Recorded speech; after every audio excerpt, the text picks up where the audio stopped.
على أعدائهم أجمعين أما بعد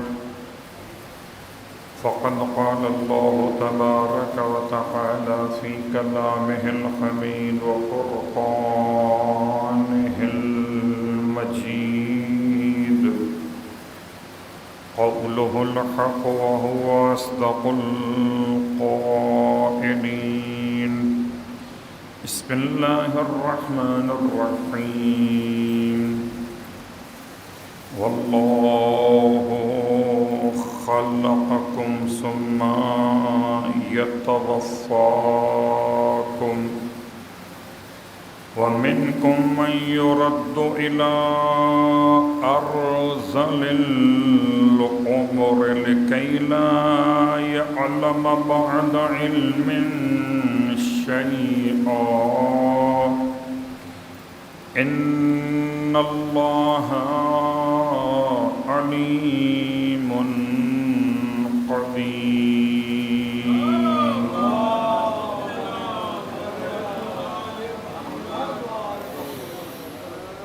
تمام تعریفیں اس خدائے بزرگ برتر کے لیے جس نے موسم کے اختلاف کو اپنی رحمت کا عنوان قرار دیا، اور تمام ہدیہ درود و سلام اور نزوات مقدسات کے لیے کہ جن کے وجود کی برکتوں نے ہر موسم کو موسم ولایت بنا دیا۔ الحمدللہ الذی جعلنا من المتمسکین بالقرآن العظیم وجعلنا من المتمسکین بولایت علی ابن ابی طالب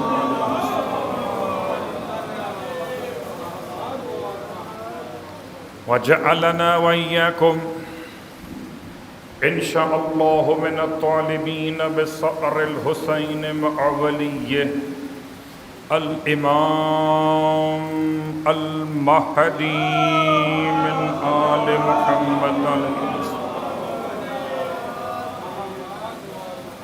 أما بعد السلام عليكم ورحمة الله وبركاته۔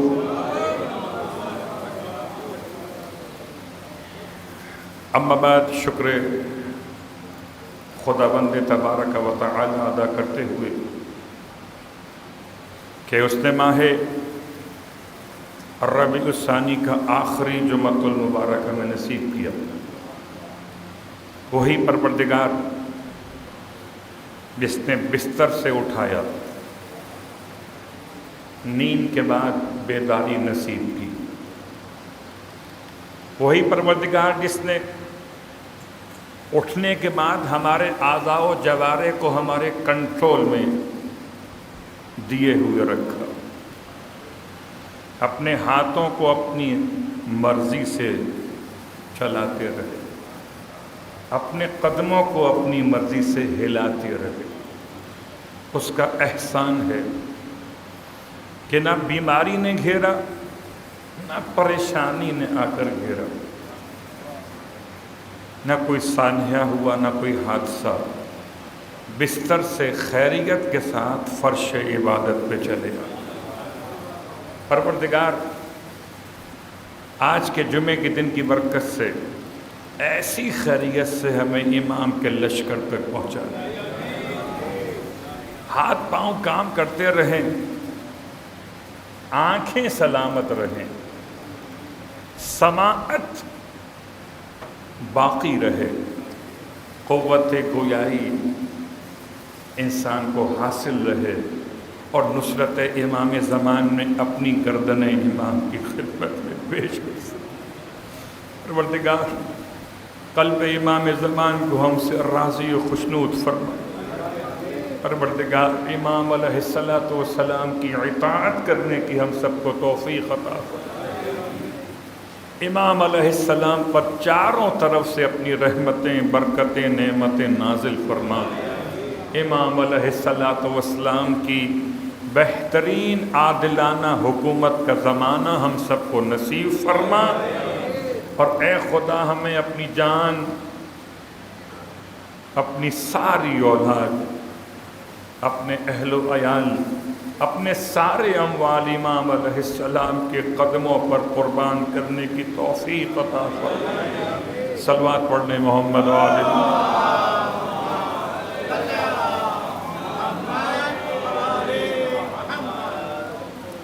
سامعین گرامی قدر، حاضرین ذوی الاحترام، آپ کی خدمت مقدس میں پچھلے جمعۃ المبارک میں ایک عنوان شروع کیا تھا، اور اسی عنوان کے تحت میں کچھ باتیں آج آپ کی خدمت مقدس میں بیان کرنا مقصود ہیں۔ عنوان تھا بڑھاپا اور بڑھاپے کے مسائل۔ سورہ مبارکہ یاسین سے آغاز کیا تھا، اور آج سورہ مبارکہ النحل کی آیت نمبر 70 یعنی 70۔ بڑھاپا کیا ہے، اس کی اہمیت، اس کی مشکلات کیا ہے، اس سے بچنے کا طریقہ کیا ہے۔ قرآن کی نگاہ میں، اہل بیت کی نگاہ میں بڑھاپے کی تعریف کیا ہے؟ کیونکہ ہم نے یہ دیکھا کہ کچھ بوڑھوں کو قرآن نے جوان کہا ہے، اور روایات معصومین میں کچھ جوانوں کو بوڑھوں کی طرح عبادت کرتے ہوئے لائق تعریف کہا گیا۔ تو اس اعتبار سے ایک مشکل عنوان ہے، شاید بہت کم اس طرح بیان کیا جاتا ہے۔ آئیے سورہ مبارکہ النحل کی آیت نمبر 70 کے الفاظ پہ غور کرتے۔ واللہ خلقکم، اور اللہ نے تمہیں خلق کیا ہے، ثم یتوفاکم، اور پھر وہ تمہیں وفات دے دے گا، یعنی تمہاری ارواح کو قبض کر دے گا۔ فمنکم، اور تم میں سے بعض وہ ہوں گے، من یرد الی ارذل العمر، کہ جن کو پلٹا دیا جائے گا زندگی کے پست ترین حصے کی طرف۔ آیت کا یہ حصہ بتاتا ہے کہ سب کے لیے نہیں ہے، من تبعیض ہے، بعضیت کو بیان کرتا، سب کے لیے نہیں ہے، بڑھاپا سب کے لیے نہیں ہے۔ اب دیکھتے ہیں کہ بہت سارے انسان بچپنے میں انتقال کر جاتے ہیں، کچھ انسان بچپنے سے نکل کر لڑکپن، اور کچھ انسان لڑکپن سے نکل کر جوانی انتقال کر جاتے ہیں، تو بڑھاپا ان کے لیے نہیں ہوتا۔ اور بڑھاپے کو کتنے سخت الفاظ میں اس آیت نے پہچان کروائی ہے۔ ارذل العمر،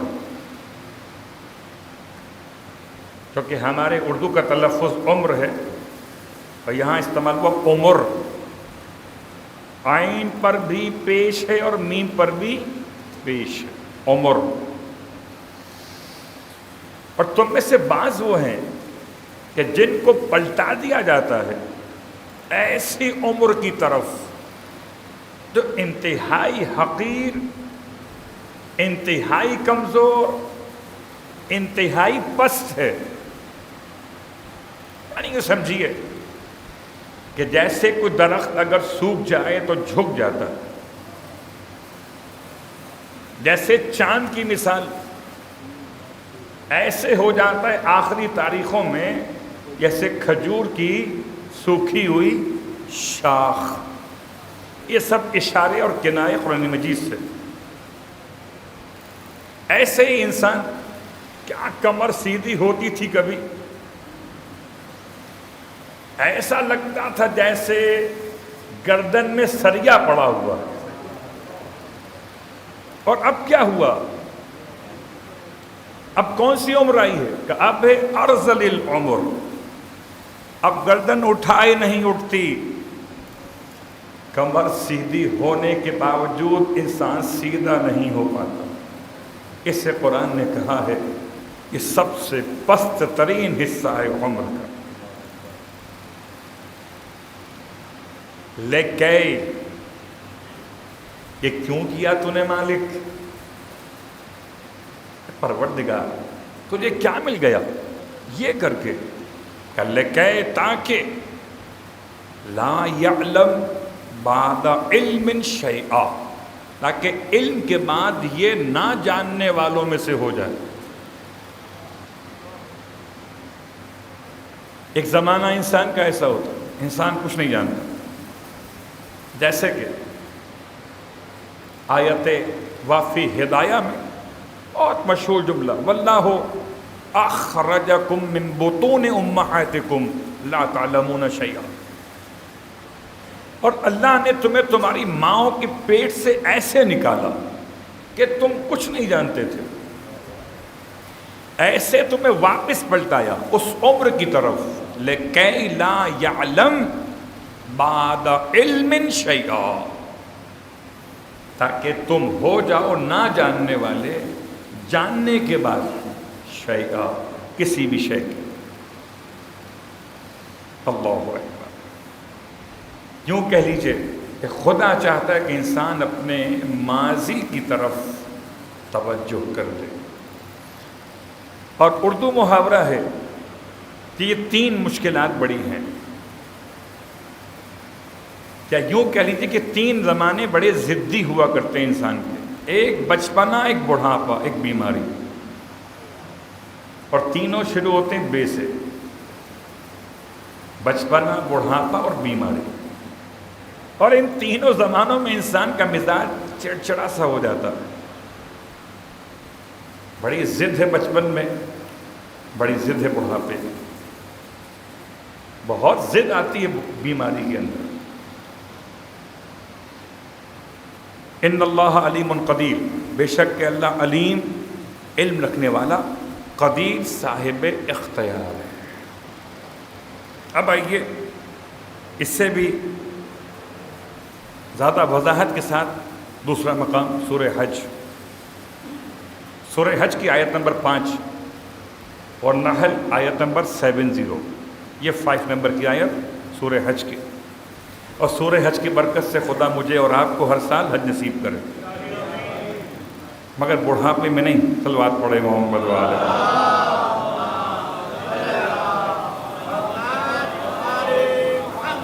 اور اگر بڑھاپے میں حج ہو تو بڑھاپا ایسے ہو جیسے اصحاب کہف کا بڑھاپا ہے. اگر بڑھاپے میں حج ہو تو بڑھاپا ایسے ہو جیسے حبیب ابن مظاہر کا بڑھاپا تھا. اگر بڑھاپے میں حج ملے تو ایسا بڑھاپا ہو جیسے مسلم ابن اوسجا کا بڑھاپا تھا. اللہ اکبر. یہ لائق تعریف بڑھاپے ہیں. اب آئیے سورہ حج کی آیت نمبر 5 میں خدا نے پھر اس زمانے عمر کی بات کی ہے. یا ایھا الناس ان کنتم فی ریب من البعث، اے انسانوں اگر تم شک کی حالت میں ہو دوبارہ اٹھائے جانے کے حوالے سے، کہ بھلا قبر میں ہڈیاں سڑ گل جاتی ہیں، انسان کے تمام تر اعضاء و جوارح خاک ہو جاتے ہیں، تو یہ دوبارہ کیسے اٹھائے جائیں گے؟ اگر تم شک کر رہے ہو دوبارہ اٹھائے جانے پر.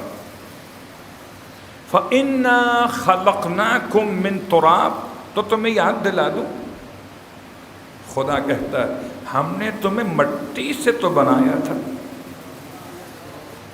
اگر مٹی ہو گئے تو یاد رکھنا تمہیں مٹی سے بنایا تھا، اور جو خدا اول خلقت میں مٹی سے انسان بنانے پر قادر ہے، کیا وہ بعد میں مٹی سے انسان بنانے پر عاجز ہو گیا؟ ثم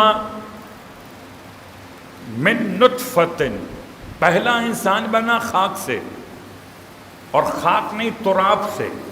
کیا شان تراب کی ہے کہ اگر مادیت میں ہو تو خلقت انسان کا عنوان بنے، اور اگر نسبت امیر المومنین میں ہو تو ابو تراب کی شان بنے۔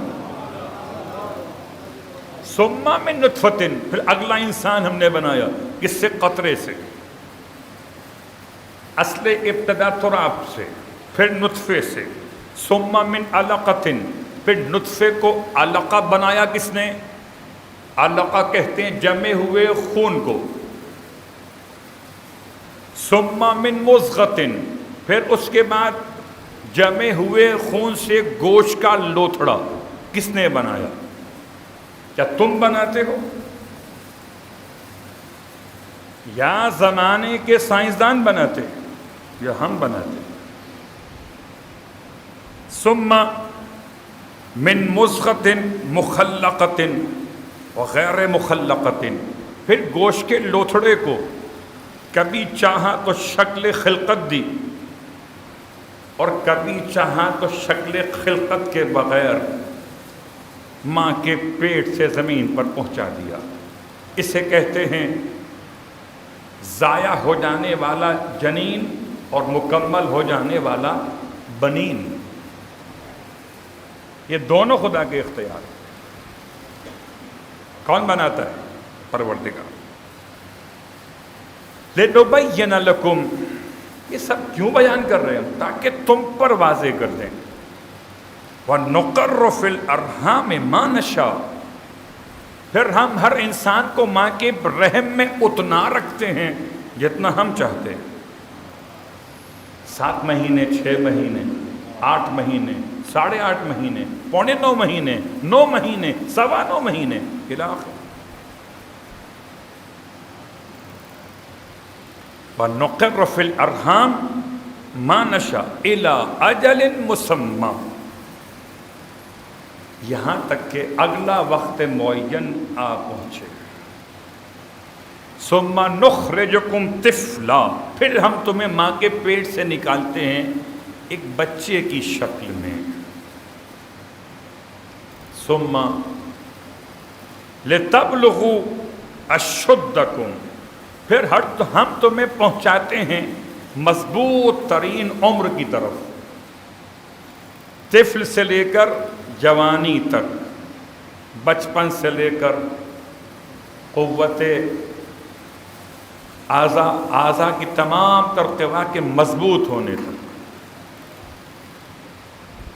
جسم چوڑا ہو گیا، سینہ پھیلا کے چلتے ہو،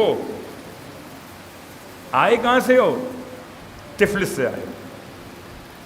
طفل کہاں سے؟ پورا بیک گراؤنڈ خدا نے بتا دیا۔ وَمِنْكُمْ مَنْ يُتَوَفَّى، اور تم میں سے بعض ایسے ہوتے کہ جن کو پھر ہم وفات دے دیتے،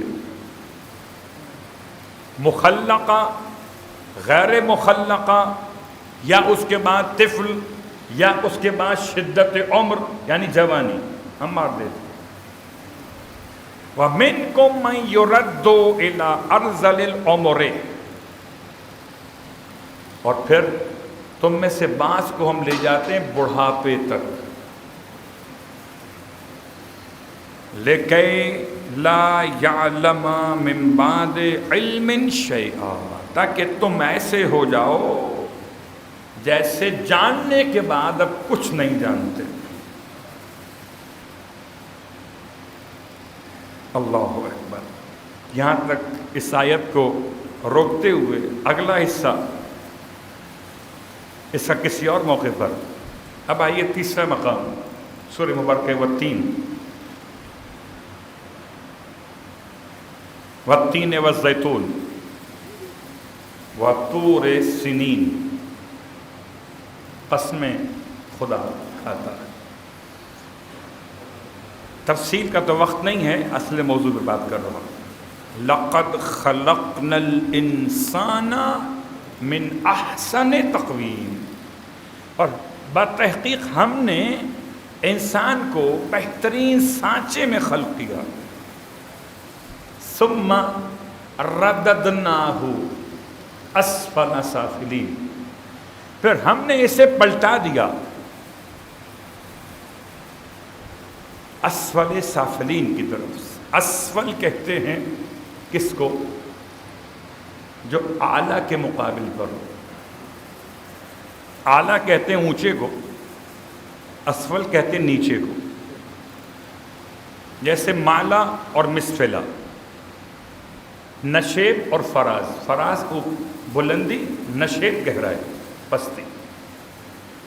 اسفل سافلین، تمام آیات ہائے قرآنی کی تفاسیر مختلف ہیں،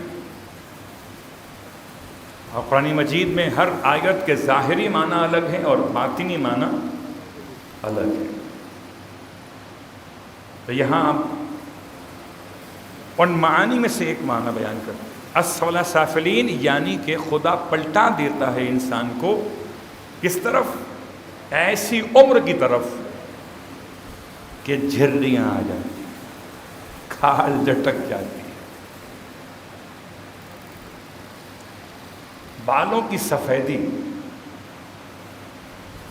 بالوں کی سیاہی کے بعد، کمر کا جھک جانا، کمر کے سیدھا ہونے کے بعد، انسان کا گھٹنوں پہ آ جانا، سینہ چوڑا ہو جانے کے بعد، یہ کیا ہے؟ یہ اسفل سافلین کی ایک مثال ہے۔ اسے جب بنایا تھا کتنا حسین تھا چہرہ کہ لوگ بے ساختہ پیار کرتے تھے، بے ساختہ چومتے تھے بچے کو، اور جب بڑھاپا آیا تو اب چہرہ اچھا نہیں لگتا، ایسا خراب ہوا ہے۔ مجھے معاف کیجیے گا، جب 32 دانت نکل جائیں تو چہرہ کیسا ہو جاتا ہے؟ جب رخسار کے اندر گڑھے پڑ جائیں تو چہرہ کیسا ہو جاتا ہے؟ جب آنکھوں کے نیچے حلقے پڑ جائیں اور آنکھیں اندر گڑھے میں چلی جائیں کیسا ہو جاتا ہے؟ یہ چہرہ سوچتے جائیں گے اور پھر بڑھاپے کے ان مسائل پہ غور کیجئے، اب کیا کیا جائے؟ کوئی ایسی دعا مانگی جائے جس سے بڑھاپا نہیں آئے؟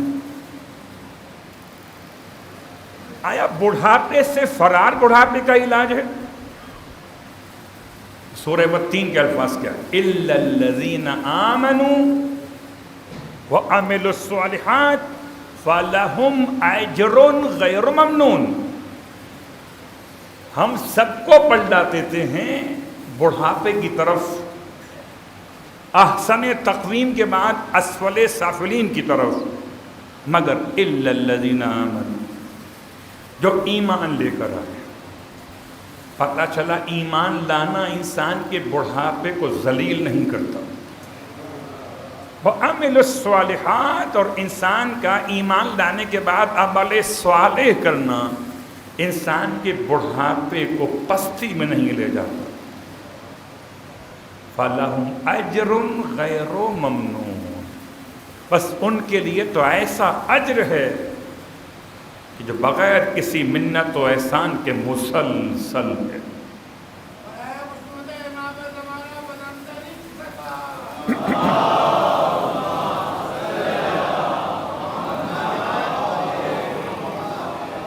بڑا مشکل سا عنوان ہے، اور یہ روایات پہ غور کیجئے تو اللہ کے حبیب کا فرمان بڑھاپے میں علم کا مسئلہ یاد رکھیے گا۔ آیت کہتی ہے کہ بڑھاپا انسان کو لے جاتا ہے کہ لا یعلم بعد علم شیئا۔ آپ فرماتے ہیں اطلب العلم من المہد الی اللحد، علم حاصل کرو مہد سے لحد تک۔ آیت کہتی ہے کہ بڑھاپے میں انسان بھول جاتا ہے۔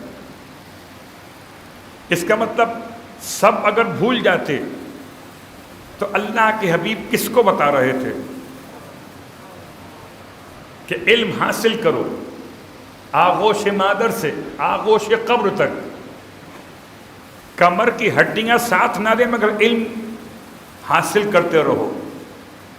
کیا مطلب ہے اس کا؟ پھر غور کیجئے، حضرت امام جعفر صادق علیہ السلام کی بارگاہ مقدس میں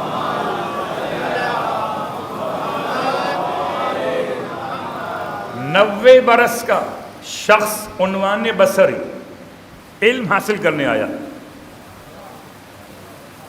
امام فرماتے ہیں نا، کیونکہ ارذل عمر جو ہے وہ 75 ایئر، جو آیت میں دو مقامات میں استعمال ہوا، ارذل رزیل پست. رزیل مقابل ہے فضیل کے، فضیلت کے مقابل رزیلت. اس سے مراد مفسرین کی نگاہوں میں 75 سال کی عمر ہے، اور یہ 90 سال کی عمر میں آیا. عنوان بصر آیا کیوں؟ علم حاصل کرنے کے لیے. اور امام نے اس سے علم کے ساتھ ساتھ حلم اور علم کے ساتھ ساتھ عمل کی دعوت کو مکمل بیان کیا. پھر کسی اور موقع پر یہ تینوں پیراگرافز کی وضاحت ہوگی، علم امام کی نگاہ میں کیا، حلم امام کی نگاہ میں کیا، اور عمل امام کی نگاہ میں کیا. ابھی فی الحال اشارہ میں نے کیا عنوان بصری. پچھلی مرتبہ شیبہ ہذلی یا الہذلی، ایک ایسا بوڑھا جو پیغمبر کی خدمت میں آیا، ایک ایسا بوڑھا، اور اس نے آ کر پیغمبر سے اپنے درد دل کو بیان کیا، اور پیغمبر نے اسے خوشخبری سنائی کچھ اذکار کے ساتھ. اب آئیے ایک اور شخص ہے، اس کا نام جمیل ہے. اب کہتے ہیں خود جمیل کا واقعہ ہے، جمیل راوی بنا کوئی اور شخص ہے. جمیل دراج کہتے ہیں کہ امام صادق علیہ السلام کی بارگاہ میں شخص آیا،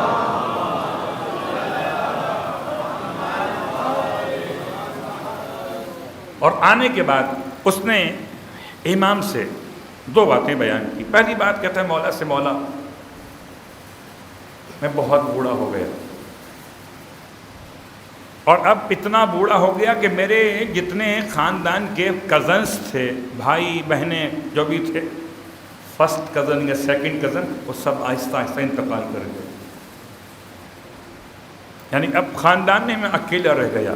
بہت سارے لوگ ابھی شاید اس بات کو سمجھیں گے کہ یہ غم کیسا ہوتا ہے. چھوٹا بھائی مر گئے، بڑا بھائی زندہ. چھوٹی بہن کا انتقال ہوا، بڑا بھائی زندہ. آس پاس کے سب چلے گئے، میں اکیلے رہ گیا. اور اب میں ڈرتا ہوں کہیں میں بھی نہ مر جاؤں. تو دو غم ہیں، ایک جانے والوں کا غم، ایک اپنی موت کا غم. یا یوں کہیے ایک غم ایک خوف. غم جانے والوں کا، خوف اپنی موت کے آنے کا. اس دونوں کا علاج بتا دیجیے. آپ مجھے بتائیں کیا کوئی غم کا علاج ہو سکتا ہے؟ غم کا کوئی علاج نہیں. غم آل محمد عبادت ہے، لیکن غم کا کیا علاج ہوگا؟ ارشاد فرمایا امام نے کہ پہلا تمہارا مسئلہ ہے غم جانے والوں کا، تو اپنے آپ کو تنہا محسوس کیوں کرتے ہو؟ برادران ایمانی کو ان اپنے بھائیوں کی جگہ محسوس کروں جو انتقال کر گئے تو خلا پر ہو جائے. اور یہ میں نہیں کہتا، میں کہوں تو نقص علم ہے. امام فرمائے تو وہی پروردگار.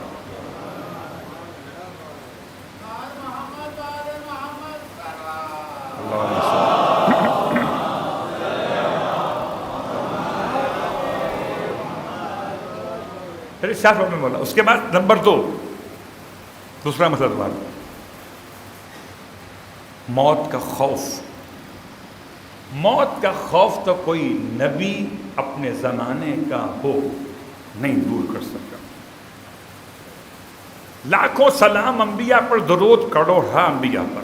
حضرت سلیمان ابن داؤد علیہ السلام کا زمانہ، بہت مشہور جملہ، ایک جوان گھبرایا ہوا نبی کے پاس پہنچا، ہراساں ہے، خوف زدہ ہے، پوچھا کیا بات ہے؟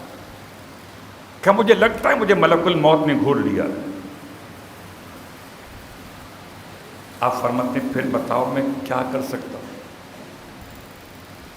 کوئی کچھ نہیں کر سکتا۔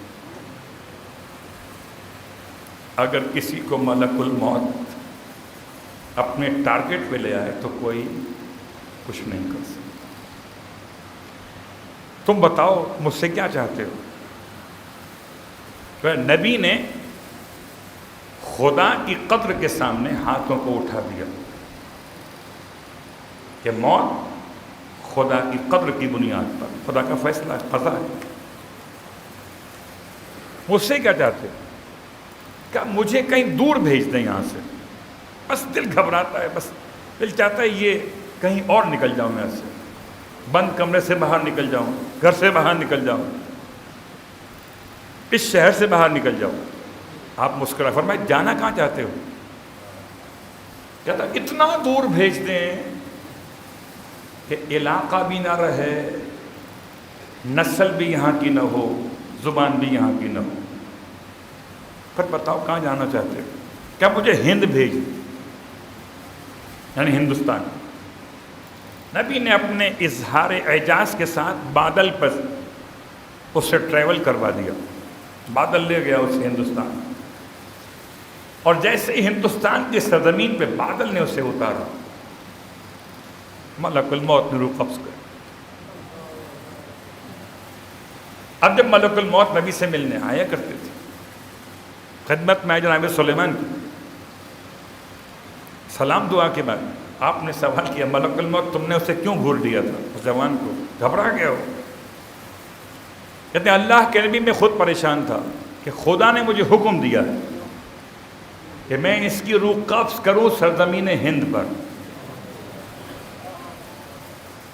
بیٹھا ہوا ہے سرزمین فلسطین پر، فلسطین سے ہند کیسے پہنچے گا؟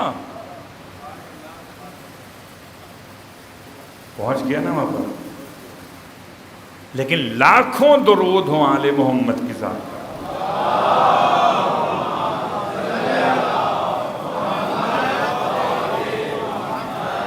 امام نے اس بوڑھے کو موت کے خوف کا علاج بتایا،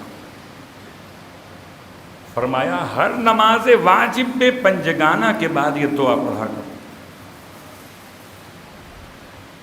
درود کے ساتھ اللہم صلی علی محمد وعلی محمد، بسم اللہ الرحمن الرحیم، اللہم انا رسولک الصادق المصدق صلواتک علیہ وآلہ قال انک قلت ما ترددت فی شیء انا فاعل کتردد فی قبض روح عبدی المؤمن یکرہ الموت وَأَكْرَوْ مَسَعَتَهُ اللہم فصل علی محمد وعلی محمد وَأَجِّلْ لِوَلِيِّكَ الْفَرَجَ وَالنَّصْرَ وَالْعَافِيَّةَ وَلَا تَسُونِ فِي نَفْسِي وَلَا فِي أَحَدٍ مِّنْ أَحِبَّتِي۔ ترجمہ، درود کا تو آپ جانتے ہی ہیں۔ اے اللہ، بے شک تیرے سچے پیغمبر نے جو تصدیق شدہ پیغمبر ہیں، انہوں نے فرمایا کہ تو کہتا ہے کہ میں کسی معاملے میں ایسے متردد نہیں ہوتا جیسے میں تردد کرتا ہوں کسی اپنے بندے مومن کی موت کے بارے میں، کہ جس سے موت پسند نہ ہو، اور اس کی ناپسند کو میں بھی ناپسند کرتا ہوں، مومن کی ناپسند کو میں بھی کراہیت کے ساتھ دیکھتا ہوں۔ بس اے خدا تو درود نازل فرما محمد اور آل محمد پر، اور اپنے ولی کے ظہور میں جلدی فرما نصر اور عافیت کے ساتھ، اے خدا مجھے میرے نفس میں نہ دکھانا موت کا غم، اور نہ دکھا مجھے میرے کسی ایک بھی عزیز کی موت کا غم۔ آخری جملہ وَلَا فِي أَحَدٍ مِّنْ أَحِبَّتِي، اس میں چاہیں تو نام لے سکتے ہیں، احد میں نام لیں بیٹے کا، بیٹی کا، اہلیہ کا، بہن کا، بھائی کا۔ جمیل کہتے ہیں یہ دعا یاد کر کے چلا گیا، اور دعا یاد کرنے کے بعد گیا اور پڑھتا رہا، یہاں تک کہ کہتے ہیں کہ وہ اتنا جیا، اتنا زندہ رہا کہ خود اپنی موت خدا سے مانگنے لگا۔ بعض علماء نے لکھا ہے کہ 400 سال تک زندہ رہا۔ کتاب الباقیات الصالحات مفاتیح الجنان کے ساتھ جو اب مشترکہ طور پہ آتی ہے ایک ہی جلد کے اندر، اس میں طول عمر کی دعا کے نام سے دعا موجود ہے۔ یقین رکھیے، یاد کیجیے اور پڑھیے۔ میں نے تو پڑھا،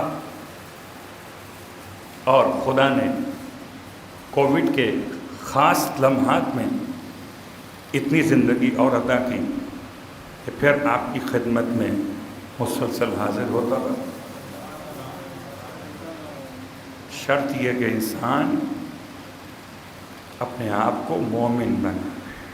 بس بات تمام کرتا ہوں، بہت ساری چیزیں ہیں، باقی انشاءاللہ آئندہ جمعے بیان ہوں گی۔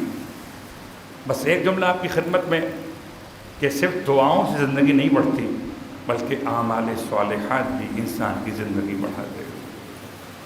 اور زندگی بڑھانے کی دعائیں اور اعمال اپنے مقام پر رکھیے، ایسے اعمال سے بچیے جو زندگی کو کم کر دیتے ہو۔ خدا مجھے پہلے اور آپ سب کو اعمال کی توفیق عطا فرمائے۔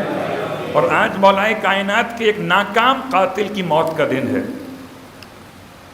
غور کیجیے گا، مولا کائنات کے ایک ناکام قاتل کی موت کا دن ہے، جسے امام نے اپنی 2 انگلیوں کے بیچ میں اس کی گردن کو لیا تھا اور اتنا زور سے دبایا تھا کہ پورا مدینہ لرز گیا تھا۔ جب حضرت عباس کے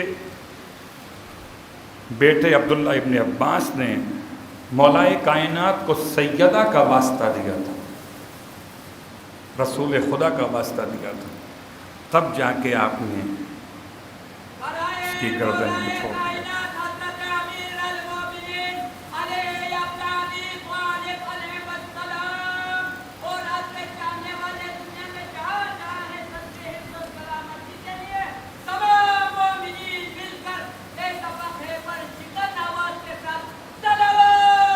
اللہم صل علی محمد۔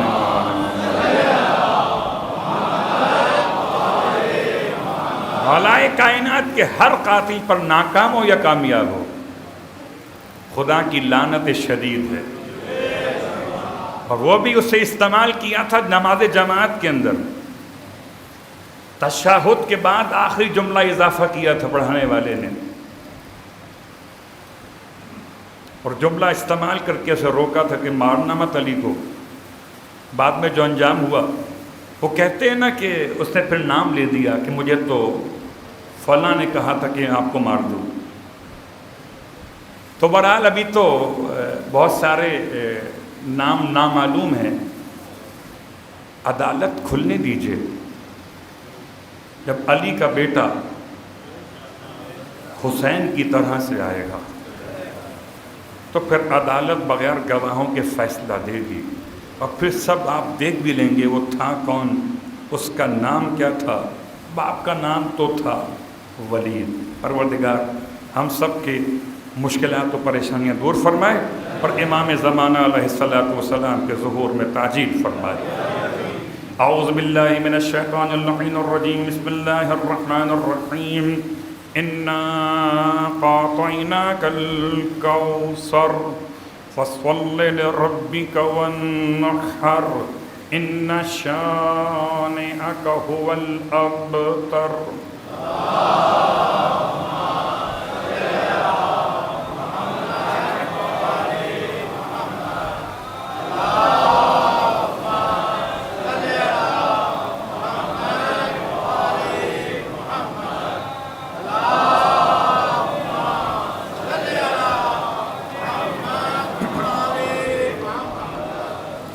أعوذ بالله من الشيطان اللعين الرجيم. بسم الله الرحمن الرحيم.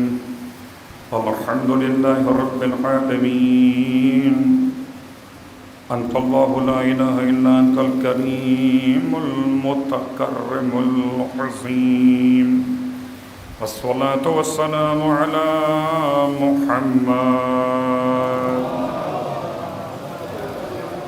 نبی الرحمت سید المرسلین وعلی ابن ابی طالب سید الوصیین فاطمۃ الزہراء سیدۃ النساء العالمین وحسن المجتبی حجۃ اللہ علی الخلق اجمعین والحسین الشہید المظلوم وارث امیر المؤمنین علی ابن الحسین زین العابدین ومحمد ابن علی باقر من الأولین والآخرین وجعفر ابن محمد الصادق الصدیق والمقتدی بآبائه الصالحین وموسى ابن جعفر الكاظم من اولاد النبیین وعلی ابن موسى الرضا من عطرة بررة المتقین ومحمد ابن علی الجواد ولی المؤمنین وعلي بن محمد السراج المنير إمام الخاشعين والحسن بن علي سيد الأوصياء المنتجبين والخلف القائم المهدي المنتظر الحجة بعد آبائه على خلقك المودي النبي ووارث علم الموصيين من الوصيين الذي ببقائه بقية الدنيا وبيمنه الرزق الورى بوجوده ثبتت الأرض والسماء وبه يملأ الله الأرض قسطا وعدلا كما ملئت ظلما وجورا وأجل لنا اللهم ظهورا إنهم يرونه بعيدا ونراه قريبا برحمتك يا أرحم الراحمين.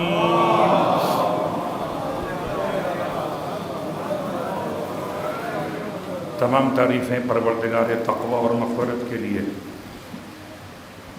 اور تمام ہدیہ درود و سلام وسیلہ گانے تقوی اور مغفرت کے لیے. اپنے نفس کے لیے سب سے پہلے اور تمام اہل ایمان کی خدمت میں اس کے بعد میں مسلسل وعظ و نصیحت ہم سب کی شرعی ذمہ داری، ہم سب کی آخرت کی کامیابی کی علامت تقوی. نہ زبان کے الفاظ، نہ چہرے کا جمال، نہ لباس کا عمدہ ہو جانا آخرت میں کامیابی کی ایک ہی علامت ہے کہ انسان اپنے آپ کو گناہوں سے بچائے، اور گناہوں سے بچا سکتا نہیں جب تک کہ خدا سے بھیک نہ مانگے. جیسے موسم بدلتے ہوئے انسان اپنے آپ کو محفوظ کرتا، سردی کا موسم لطف پروردگار ہے،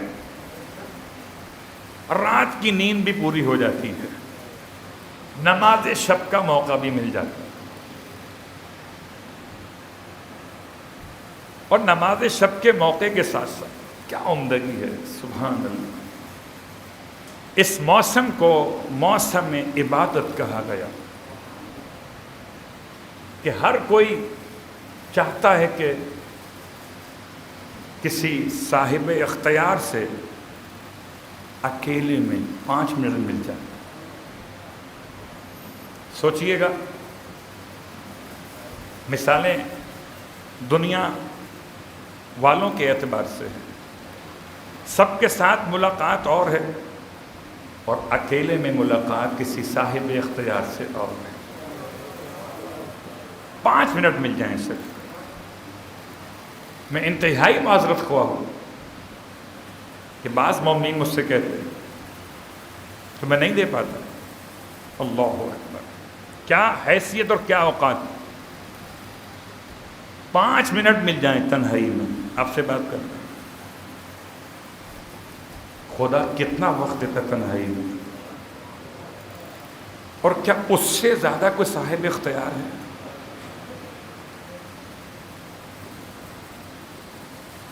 چوتھا امام تو اپنے مقام پر مولا فرماتے ہیں، مولا کائنات، اور روتے تھے. فرماتے تھے صبح کے تاروں کو چمکتے ہوئے دیکھ کر کہ کبھی تم نے اس وقت میں علی کو سوتے ہوئے نہیں دیکھا. نوف بکالی کی روایت اپنے مقام پر.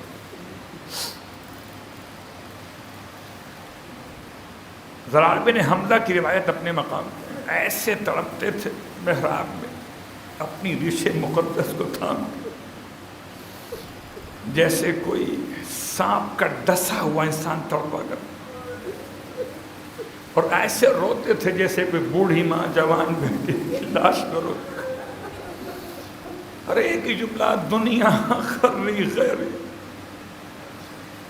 کیا کریں ہم دنیا سے، دنیا پرستی سے، دنیا کی محبت سے خدا سے پناہ بھی مانگتے ہیں تو مصنوعی ایسے بس مانگ لیتے، آنکھوں میں آنسو نہیں ہوتے. یقیناً چوتھے امام کے الفاظ پہ غور کیجئے جو آپ نماز شب کے وقت پڑھا کرتے تھے. خدا پہلے مجھے پھر آپ کو توفیق دے کہ ہماری نماز شب کبھی قضا نہ ہو.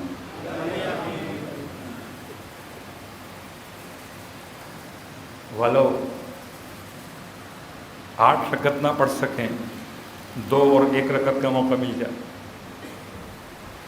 آدھا نہ پڑھ سکیں تو قضا پڑھ لیں، لیکن پڑھیں ضرور. یہ خاص نماز ہے جو مولا حضرات پر تو واجب کی گئی تھی، اور مولا حضرات کا احسان ہے کہ مولائیوں پر زحمت کے عنوان سے واجب نہیں کی گئی. یہ بڑی تاکید ہے، بڑی تاکید. اور اسی تاکید کے ساتھ ربط مصائب سے پہلے صرف 2 جملے حالات و واقعات میں. کون کتنا کامیاب ہے؟ کیا سمجھتے ہیں آقا سیستانی کی نماز کیا ہوگی؟ کیا سمجھتے ہیں آقا بشیر نجفی کی نماز کیا ہوگی؟ ایک سجدگاہ ان سے مانگ کے لایا تھا حافظ بشیر نجفی دامت ظلہ الوارث، عظیم شخصیت. ایک سجدگاہ، آپ یقین کریں میں اس سجدگاہ پر سجدہ نہیں کر سکا.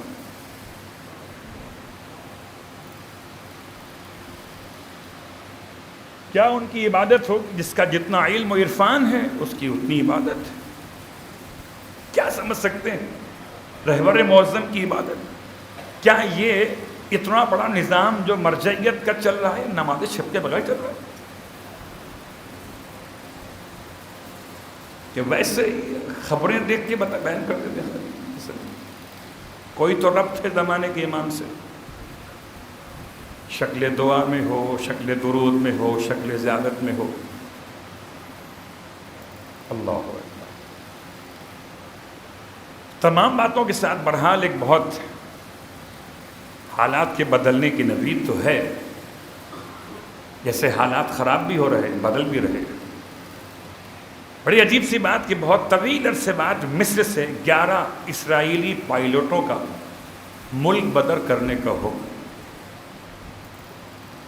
عجیب و غریب ہے مصر کے معاملات میں. بڑی دوستی ہے، بڑا معاہدہ ہے اسرائیل سے، لیکن خدا ایسے بھی اپنوں کے ہاتھوں ذلیل کروا دیتا ہے. عجیب و غریب کیفیت طاری ہے، آسان نہیں ہے. حتیٰ کہ ان کے جہازوں کو فیول بھرنے کی بھی پرمیشن مسلم نے نہیں دی. اسے کہتے ہیں ایمرجنسی لینڈنگ. مشکلات کھڑی ہو گئی. دوسرا استقامتی محاذ. الحمدللہ نیتن یاہو کا آنا اسرائیل کے لیے باعث بدبختی ثابت ہوا. 24 گھنٹوں میں 23 حملے ہوئے اور پہلی بار پتھر اور غلیل کا استعمال کرنے والے استقامتی محاذ کے جانثاروں نے ایسے زخم پہنچائے ہیں کہ پریشان ہے صہیونیت.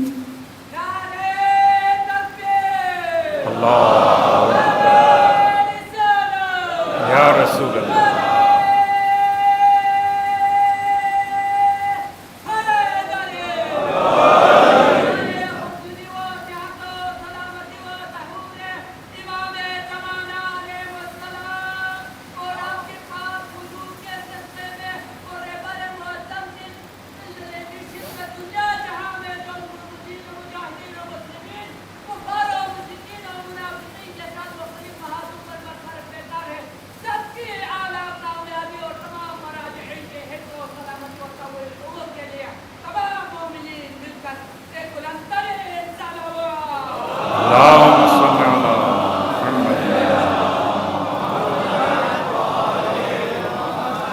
انشاءاللہ الیس الصبح بقریب. رات جتنی لمبی کیوں نہ ہو جائے، کیا صبح قریب نہیں ہے؟ یہی پیغام ہے. حالات و واقعات میں نگاہ رکھیں، تلاش کریں کہ کس عمل کی برکت سے آج کے زمانے کے انسان اپنے امام سے قریب ہو رہے ہیں. کون سی طاقت ہے جو انسان کو توانائی بخش رہی ہے. اور چونکہ نماز شب سے بات شروع ہوئی تھی تو جمادی الاولیٰ کی 5 تاریخ جناب زینب کبریٰ سلام اللہ علیہا کی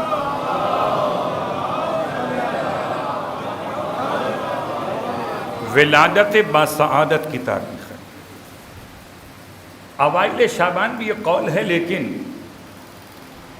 یہ 5 جمادی الاولیٰ کی تاریخ یہ زیادہ معتبر ہے علماء عرب میں.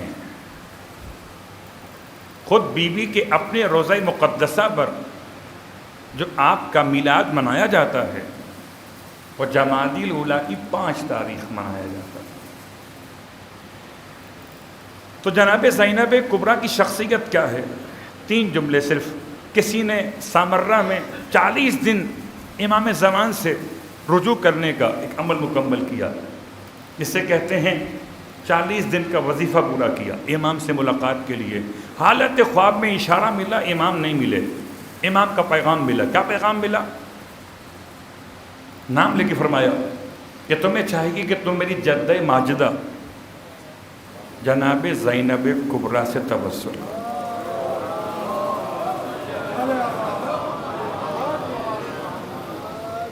اس کے بعد پھر علماء لکھتے ہیں کہ جناب زینب کبریٰ سے توسل کا طریقہ ایک یہ بھی ہے کہ خدا کو جناب زینب کبریٰ کے دل غمگین کا واسطہ ہے.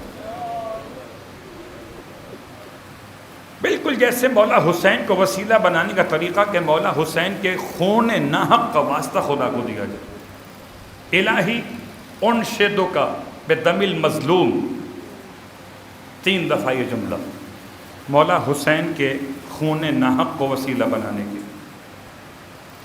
اسی انداز سے الہی انشدک بقلب زینب المغموم، الہی انشدک بقلب زینب المغموم، الہی انشدک. اور یہ جملے یقین کی حالت میں، طہارت کی حالت میں، عبادت کی حالت میں، رجوع قلب کے ساتھ پڑھیے اور یاد کیجیے جناب زینب کے قلب کو. اس کے ساتھ ساتھ بس ایک جملہ آپ کی خدمت میں کہ کہ بہت کم ہمارے یہاں اس کا رواج ہے، جمادی الاولیٰ کی 6 تاریخ، 5 تو پھر بھی اب تقریباً کافی علاقوں میں آہستہ آہستہ رائج ہوتی جا رہی، اور انشاءاللہ خدا نے چاہا تو شبیہ روضہ جناب زینب کبریٰ پر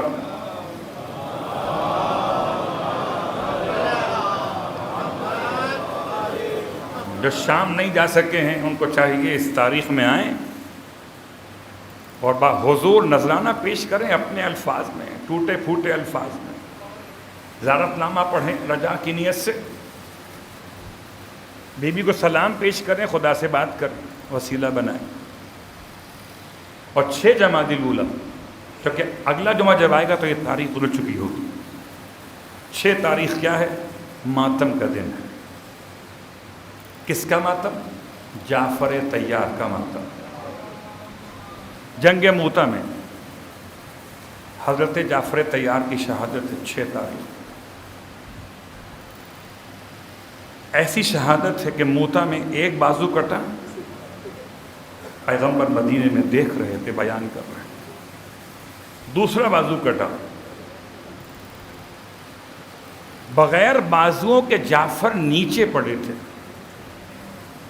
اور لشکر کفر میں کسی میں اتنی ہمت نہیں تھی کہ بغیر ہاتھوں والے جعفر کے کوئی قریب آ کر سر کاٹ لیتا، کوئی اکیلا آنے پہ تیار نہیں تھا۔ اللہ کے رسول روتے جاتے تھے، فرماتے تھے خدا نے جعفر کو 2 پر عطا کر دیا۔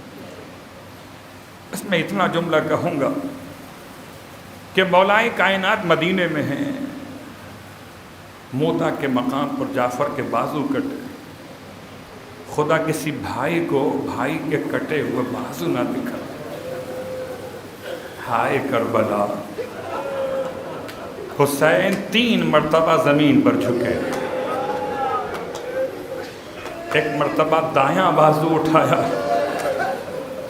سینے سے لگایا، 2 قدم آگے بڑھے، بایاں بازو اٹھایا، سینے سے لگایا، اور تیسری بار تو عباس کے سرہانے گر پڑے،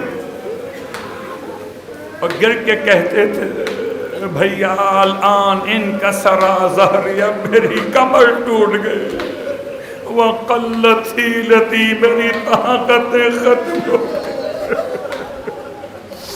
اے پروردگار، مولا عباس کے کٹے ہوئے بازوؤں کا واسطہ تمام مانگنے والوں کی مرادیں پوری فرما۔ جناب زینب کبریٰ کی نماز شب کا واسطہ ہم جیسے گنہگاروں کو، حقیروں کو پروردگار نماز شب کی توفیق خیرات نصیب فرما۔ پروردگار تو توفیق بھی عطا فرما اور قبولیت کا سہارا بھی عطا فرما۔ پار اللہ واسطہ محمد والے محمد کا اسی نماز شب کی برکت سے ہمیں امام زمان کے غلاموں میں شامل فرما، امام علیہ السلام کے ظہور میں تعجیل فرما۔ امام کا واسطہ ہمارے وطن پہ، ہمارے شہر میں، ہمارے ملک میں سلامتی نازل فرما۔ امام زمانہ علیہ السلام کے خادموں میں ہم سب کو شامل فرما۔ ربنا تقبل منا انك انت السميع العليم بجاه محمد وآله المعصومين برحمتك يا ارحم الراحمين۔